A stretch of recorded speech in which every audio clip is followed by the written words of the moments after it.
यहाँ आपको बताएं कि फालिया में बारिश की वजह से सड़कें और गलियां पानी से भर गई हैं। शहरी मौसम से लुत्फानंदोज हो रहे हैं। बच्चे भी बारिश में खुशी से खेल रहे हैं। इसी पर बात करेंगे। तनवीर हुसैन साबिर हमारे साथ मौजूद हैं। जी बताइएगा।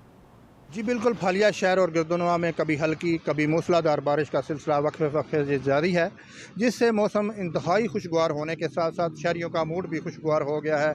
शहरी घरों से निकलकर ताज़ा हवा का लुत्फ़ उठा रहे हैं, जबकि बच्चे और नौजवान बारिश के पानी में खेलते और नहाते दिखाई दे रहे हैं।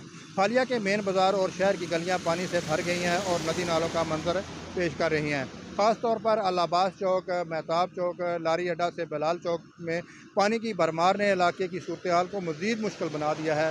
दुकानदार अपनी दुकानों से बार बार पानी हटा रहे हैं। इसके अलावा गुजरात मंडी बहाउद्दीन रोड पर पाड़ियाँ वाली से लेकर फालिया तक मुख्तलिफ जगहों पर गहरे खड्डे बन चुके हैं, जिनमें पानी जमा हो गया है और इन खड्डों की वजह से छोटी गाड़ियों के लिए रास्ता बंद हो जाता है, जिससे शहरियों को सफ़र में मुश्किलात का सामना करना पड़ता है और ये खड्डे सड़क की हालत को मज़ीद ख़राब कर रहे हैं। बारिश के दौरान बिजली के तारों और पोल से दूर रहें। अगर किसी जगह बिजली के पोल में करंट आ जाए तो फौरी तौर पर बिल पर दिए गए नंबर पर इतला दें, ताकि फौरी तौर पर कार्रवाई की जा सके और किसी हादसे से बचा जा सके। जी।